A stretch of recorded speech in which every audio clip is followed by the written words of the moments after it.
This is awesome. I like this. That's all fun little stuff. So, all right. So here I am with Greg Cruz.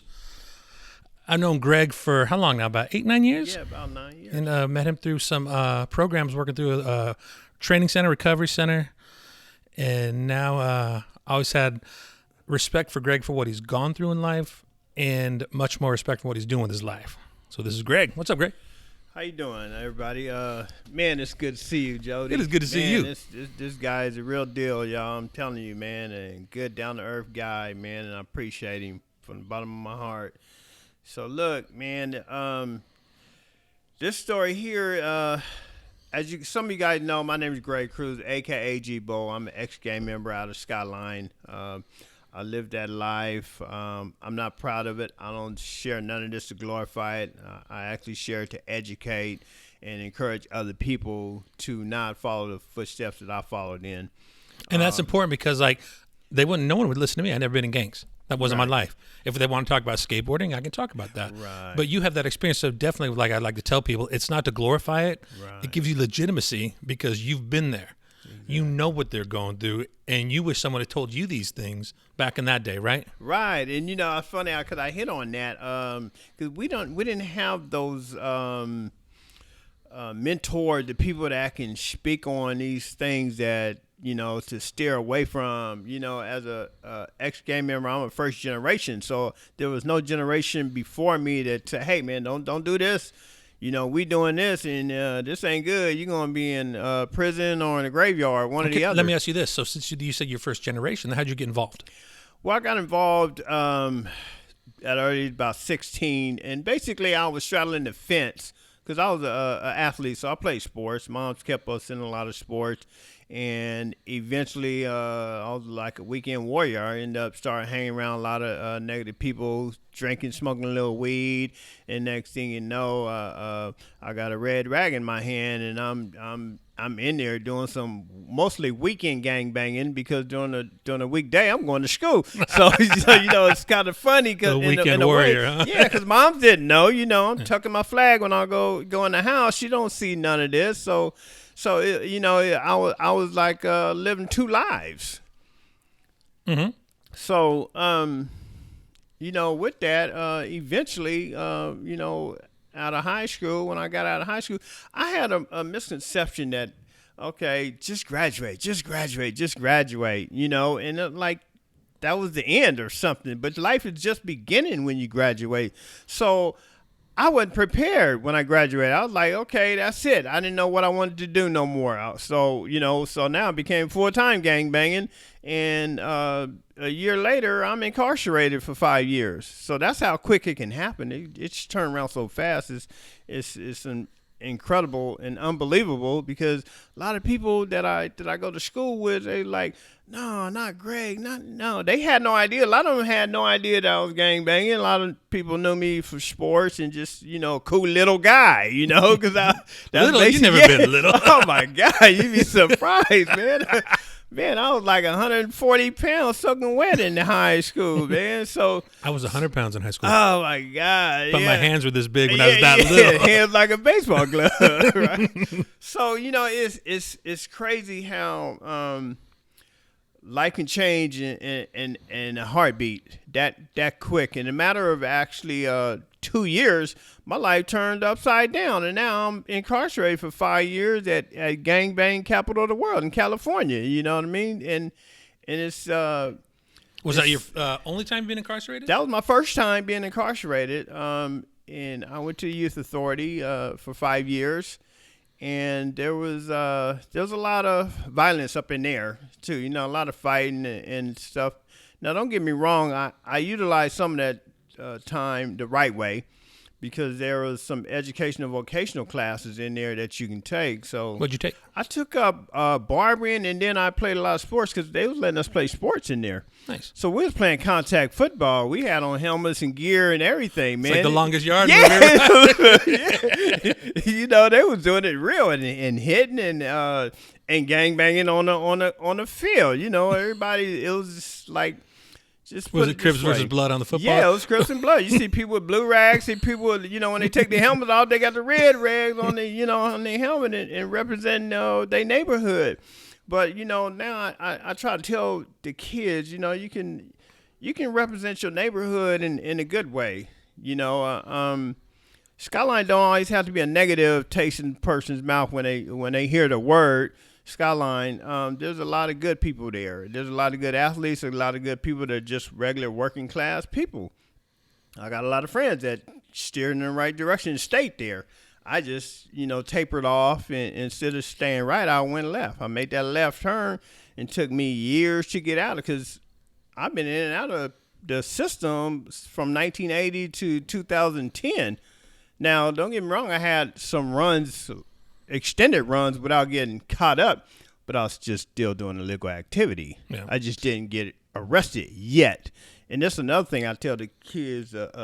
It's not if I get caught, it's when I get caught. Because you're going to get caught. It's just a matter of time. It could be one day, it could be 1 year, it could be 10 years later. One time I had a 16-year run without getting caught. Done a lot, made a lot. Like I say, I don't say this to glorify none of it. But I had a lot of things that Let me I ask you a question accomplished. about that. That 16 years though, could you rest good, or were you worried? That's the whole thing, Bart. That's a good question, because a lot of times, depending on your environment, where you living, what you're doing, if you're doing something illegal and where you're living at, it makes it a whole lot rougher. I started out in San Diego, and it was rough doing that. It was hard to rest a lot of times. When I moved out of town, the town that I moved to was Ventura County. It's a slow town, and the police was behind in time. The people were behind in time. So I was like a step above. So it was like, I ain't worried about nothing. But there's still things out there, because, slowly people migrate places, and I end up getting shot at. The police put some dope in my car one time. Really? Oh, man. That's the whole thing, man. And people like, nah, come on, ain't nobody do that. Man, I'm telling you, I lived that. I seen it with my own eyes, how they came out of my car and said, what's this? And I know my son was 2 years old at the time. He was in his car seat. And it was a weekend on Sundays. I had a schedule, man. On Sundays was my day off. You know what I mean? Your day of rest. It's crazy. A drug dealer, it's Sunday, your day off. You know what I mean? But I didn't do anything on Sunday. I relaxed. I was going to the beach with my son, and I got pulled over, and they seen all this jury on and everything. They pulled me over, and they searched the car and found a bag of dope. That's what they said. Imagine that. I'm get the fuck out of here. I didn't have shit in my car, man. Come on, man. And they arrested me. In a crazy part, 5 hours later, they let me go. Oh. So, that tells you, come on, if I had drugs in the car and a big old bag that they showed me, I would have been gone. But I don't know. Maybe they set somebody else up later. But that's just how the nervousness that anything can happen like that. And eventually they knew I was selling drugs. Mm-hmm. They just couldn't catch me at the time. And then, eventually 16 years later, I got caught. And now I'm back in the system again. And one of the things I want to hear, Jody, is it's difficult to stop selling drugs because it becomes a lifestyle. You get addicted to the money, and it's tax-free. You make your own schedule. And eventually, it's hard to stop. A lot of people, I'm just gonna do this for a little while and make this right here, and then I'm done. And it doesn't work out that way. What's the most addicting? Is it the money? Is it the power? Is it the prestige, the fame, or whatever you want to call it? I think it's a combination. Yeah. A lot of it has to do with power, because you're in control most of the time. If you're the man selling dope, people want what you have. So you're feel like you're the man. Everybody's coming to you with money, merchandise, whatever it may be. They sell your car. I had a person that sold me his car for some dope. Did you take the drugs too, or were you just a dealer? No, that's a very good question, because I was thinking about that earlier. And here's the myth. A long time ago, there was even a song that said, "Don't get high on your own supply." That's bullshit. Okay, and I'm gonna tell you, there's 85 to 90% of the people that are selling drugs are using drugs, and some of it is because they get so paranoid. They worry about somebody robbing them, worry about the police pulling them over. They going to prison for a long time. It's a combination of things that you get scared. Sometimes you just do it just to, take the edge off. But it's a myth. People are getting high on their own supply, and eventually I started doing the same thing. And it's crazy because I got a situation. I was at home with my wife and kids. This is late 80s, and I think I've been out a couple years. But I'm doing some big things by now. I bought a house and married and got kids, and we got to partying so much, my wife and I, and we were partying so much that I got so paranoid, of snorting cocaine, stupid stuff, man. I'm in the bathroom. We have a bathroom where you walk in, there's two sinks, and then there's another door, and you walk in, and there's a shower and a toilet, right?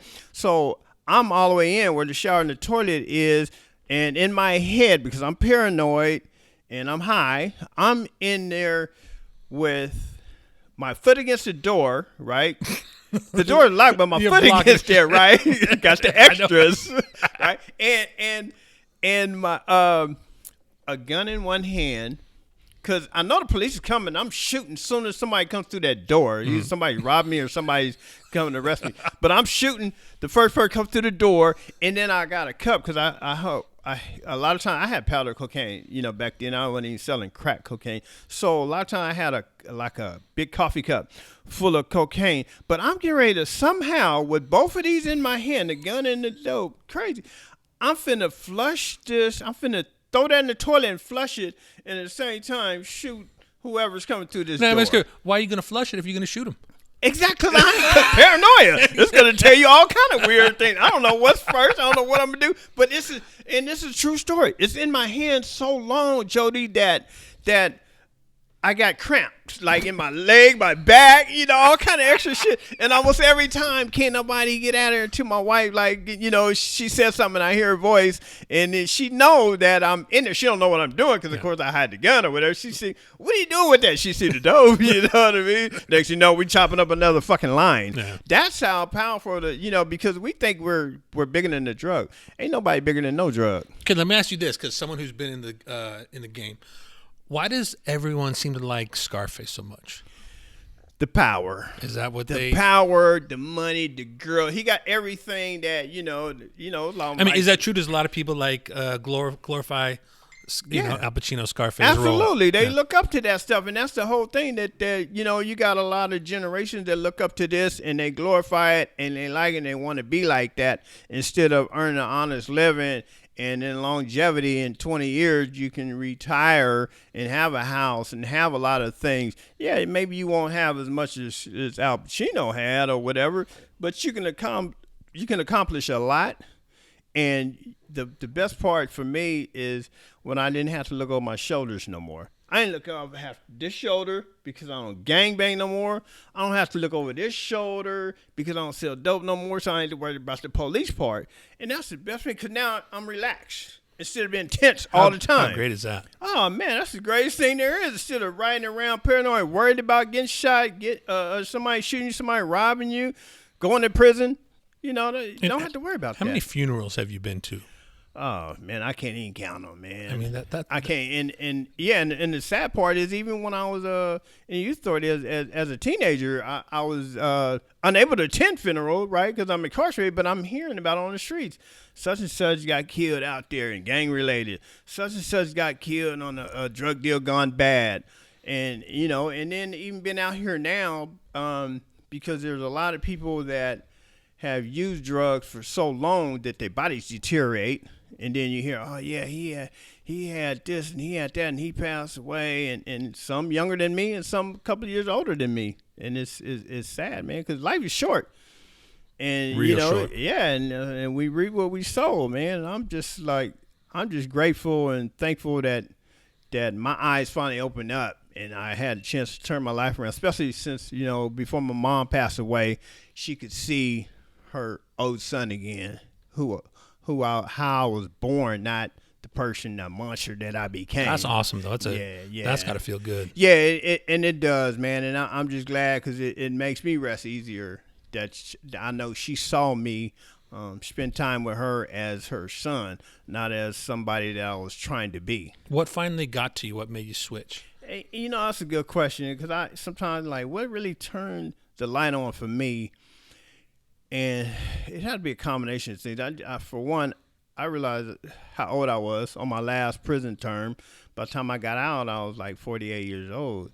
And I'm like, man, what have I done? Where have this time gone?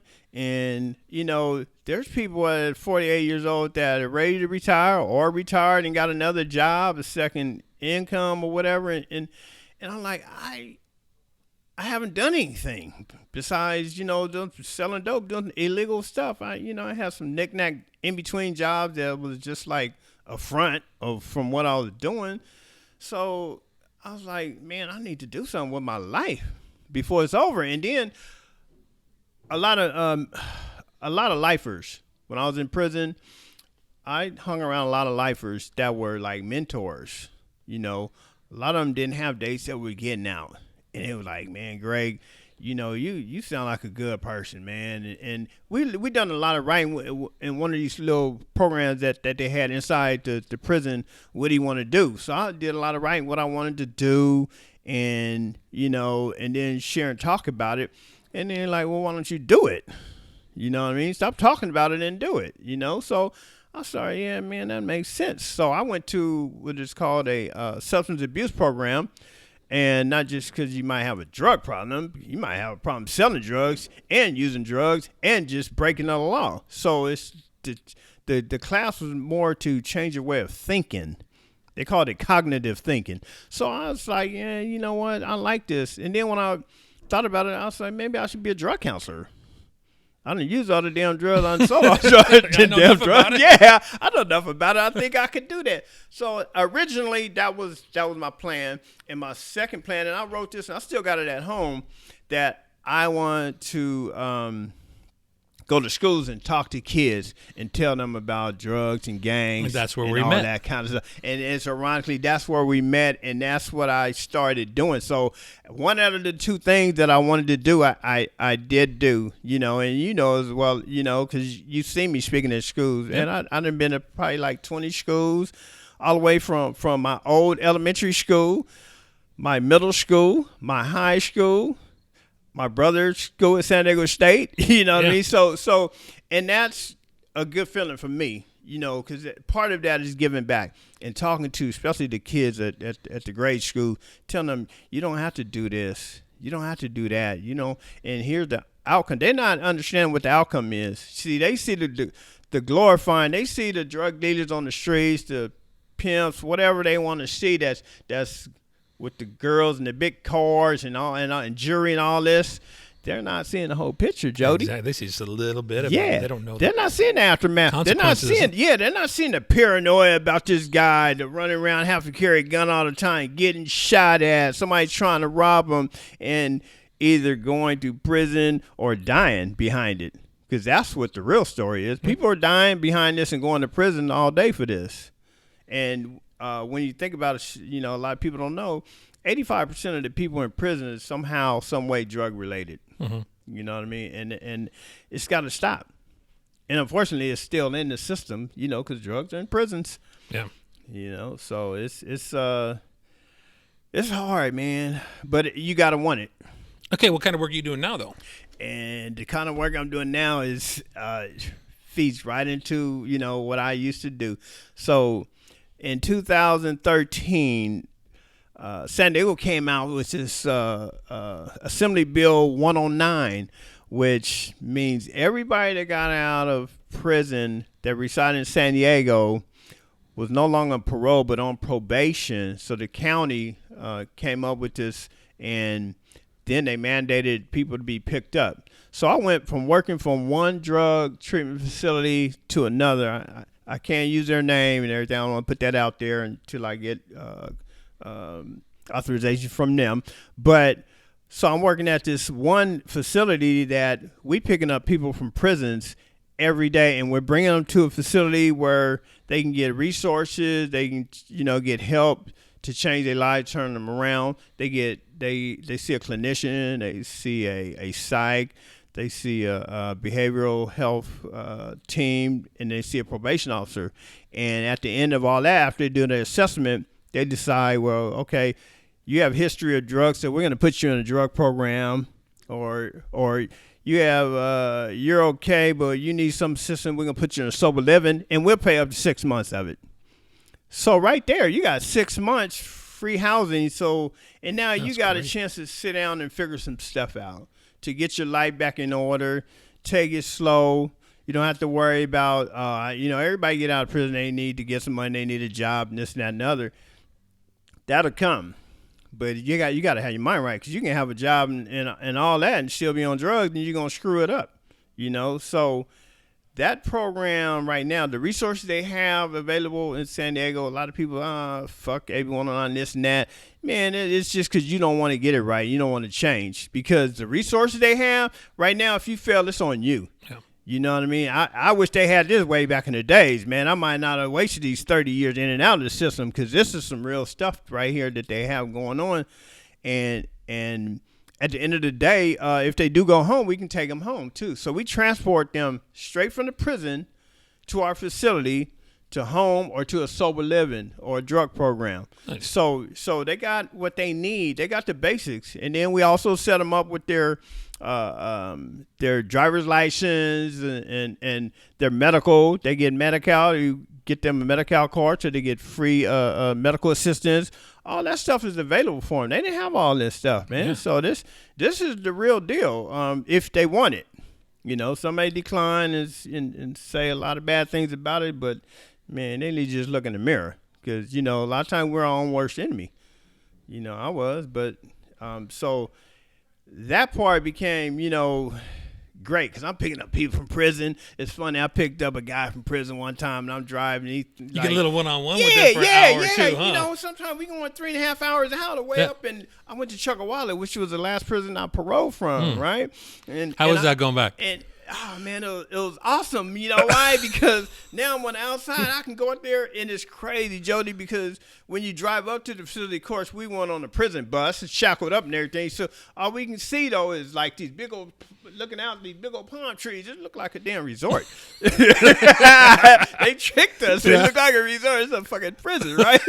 So, but now when I'm driving up, see all these palm trees, man, and the sun just popping out, because we got to leave 3:30 in the morning. We get up there, it's about 7, and it's beautiful, man. And it's funny because one of the COs, because we got to check into the guard shack, they call R&R and they get the information, and we wait a half an hour to let them out.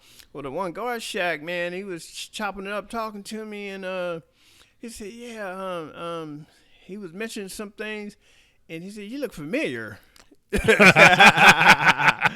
And I said, "Yeah, man," because now we got these little badges, got a little star on it, like, no, we're contracted for probation. I'm not a probation officer. I'm contracted with probation to pick up people. So I let them know, hey, man, I was in this prison back in 2010, man. 3 years ago. Imagine that. And now I'm on the other side trying to, get them restored. He said, "Man, that's good, man. That's God working right there." And he just started preaching to me a little bit and everything. I said, "Man, I'm done, man. I turned it around." And he said, "Man, God bless you, man." And that's awesome. And another time I picked up a guy that I know that was incarcerated. We was in the same damn yard. Hispanic guy, and we driving back. He said, "Man, where I know you from?" He said, "Where you work at?" I told him where I worked at. I said, "Nah, that's where I do." I said, "No, because I just started working there," right? He said, I know you somewhere.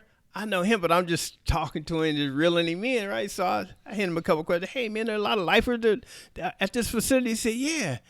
I said, "Yeah." I waited a little while longer. I said, "Are they starting to let them out, get some of them days?" He said, "Yeah, they are starting to let them out." And there's a guy I know, and I threw out the name. He said, "Yeah, and they let him out."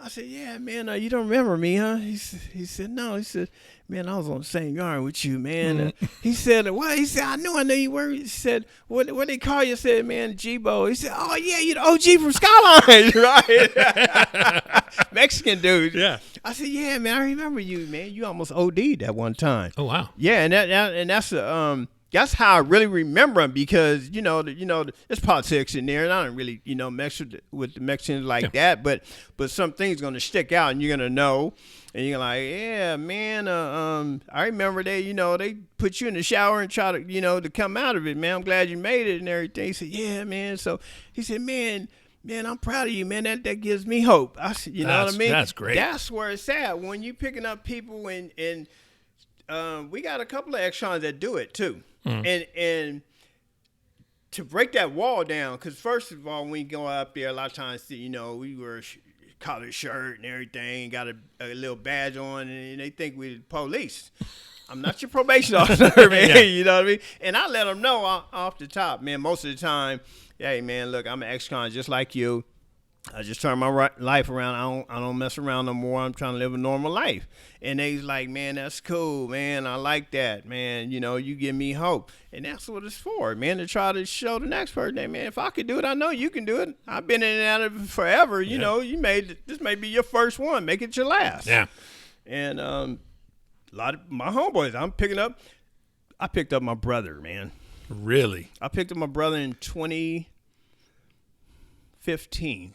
What was that like? Oh, man. It was awesome. I knew he was in there. Older or younger? Older. Yeah. I knew he was in it. That's the one that played football at San Diego State. And unfortunately, he took the wrong turn, too, like me. So I knew he was getting out. I seen his name on the board. Could we get a big list with names on the board? And I asked my supervisor, hey, man, I want to make sure there's no conflict of interest, but my brother is getting out. Can I go pick him up? If not, it's okay. He said, no, yeah, sure, you can go pick him up. And I didn't tell him. Heck yeah. Right? Because he was right, my mom. I tell my mom, no, I can't go get him because of conflict of interest. Telling him there's another guy that's going to go pick him up. Yeah. And I was there to pick him up. He was like really surprised and everything. And that was the thing that encouraged him, because he got off probation and was doing good and everything, and I'm his little brother. Yeah. You know what I mean? So now you got big brother looking up to the little brother. Yeah. And that's what we do. We try to help, each other the best way you can. Family, friends, whoever How's he it is. doing now? Unfortunately, he's not doing good now. I still love him. I go to visit him. He's not incarcerated. Yeah.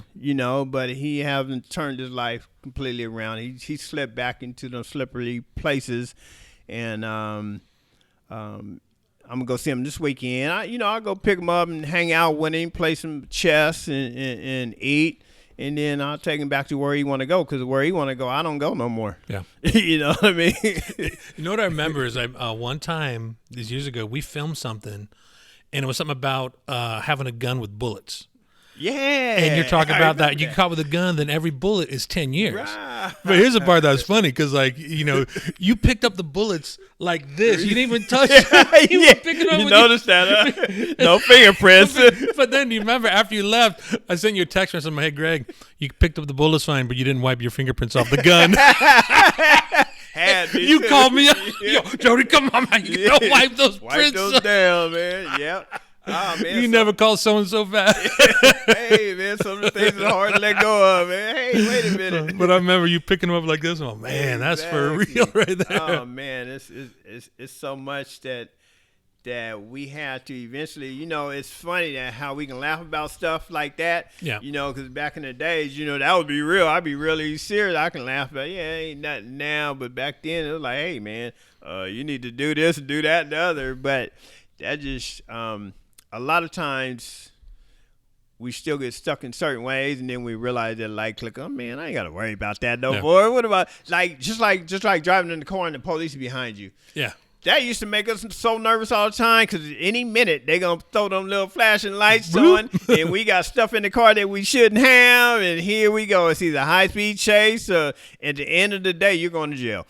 You know what I mean? I've done that part where I went 4 freeways on them before, and at the end of the day, I went to jail. So the best part about that is I don't have to worry about that no more. Isn't that a great feeling, man? And I tell people, when I'm driving, I said, and I try to encourage them, when I tell them about looking over this shoulder or that shoulder, I said, man, only time I look in my rearview mirror is if I'm speeding a little bit going down the road. In the worst case scenario, they're going to give me a speeding ticket.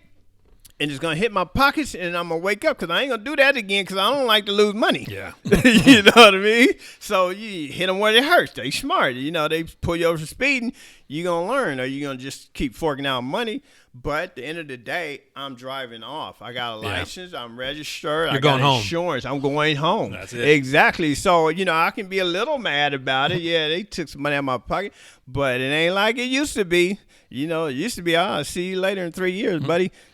Now, tell me about your shirt. Okay, so my shirt now, man. It says no warning shots. Yeah, no warning shots. And a lot of people that's been in prison know that's on the walls. When you step outside the prison facilities, they got on the wall, no warning shots. So if, you know, a riot pop off or whatever and the siren goes off and they're not shooting up in the air to once to tell you to lay down.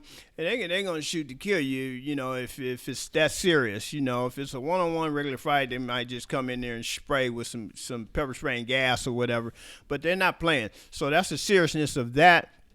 And I wear the shirt to try to explain that part to it, and they don't have to go. You know, basically don't go to prison. But this is real. So my son actually came up with the idea, no warning shots, Dad. You know what was in there, Pop. So I was like, yeah, that sounds good. So, you know, I came up, I said, let me go and get these shirts printed up. And a couple of people that was on the YouTube site to see my other stuff, like, man, I like that, man. I want that shirt. I want one of those too, man.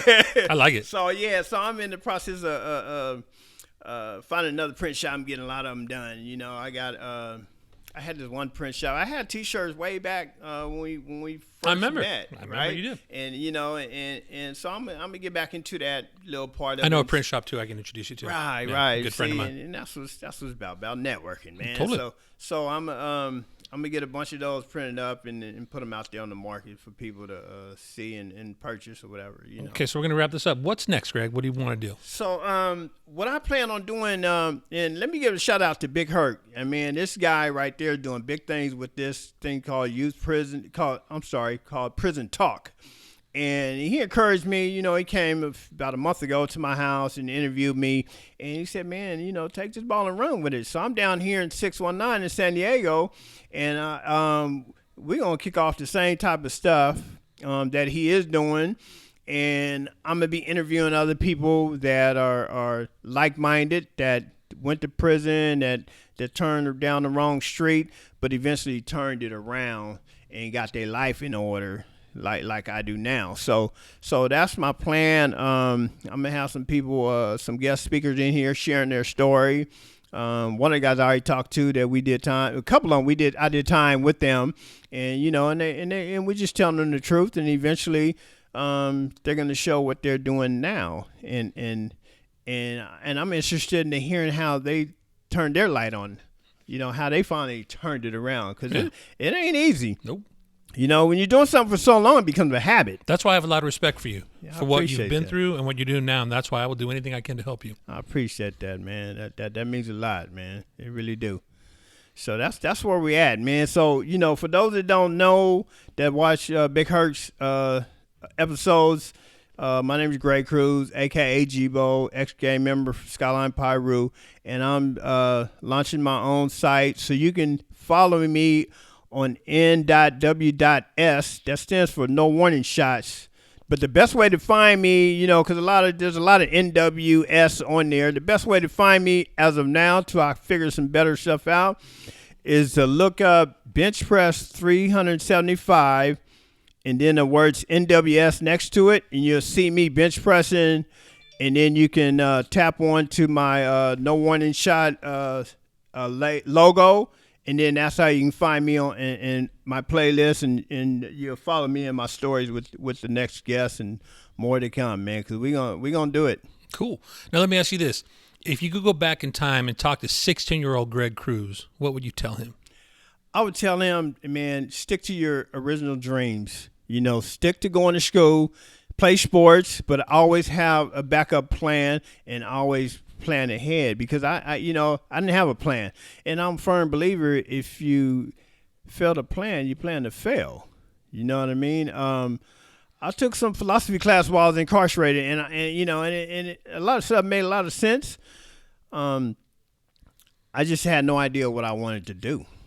You know what I mean? After Yeah. I played sports and I stopped playing sports, then, I went to gaming. So I didn't have no plan. And there's another thing. A lot of people like, fuck that. But I wish I would have went to the military. If you don't know what you want to do as a teenager, go into the military, and I guarantee you in 3 or 4 years, maybe that light will come on, you'll figure out something while you're getting paid while you're in the military, and then you can find out what avenue you want to take. One of my sons went in there and he had no idea what he wanted to do, and he is doing excellent. You know what I mean? Nice. He's still in there, but he done bought a house, and now he's on a positive road. So that's what I would tell the youngster, and that's what I would tell myself 16 if I was 16 again. Hey man, if you ain't figured it out, go in the military, man. Just buy some more time and get paid while you're buying this time. Right. Makes sense. Yep, totally. Man, that's where I'm at. Nice. Well, dude, I'm glad you came in. Hey, man, thank you, man. It's good seeing you. Really good seeing you. And yeah, we're going to do it, man. I'm excited about this. I think it's really going to work out because it's for a lot of people to hear, man. Yep, they need totally. They need do. to hear the truth. They don't need to hear the watered-down fake TV version of what's going on. And it's not to scare them. It's just to show them that they don't have to do this and they can make a better life for themselves. That's right. So thanks for having me. Thank you for coming in.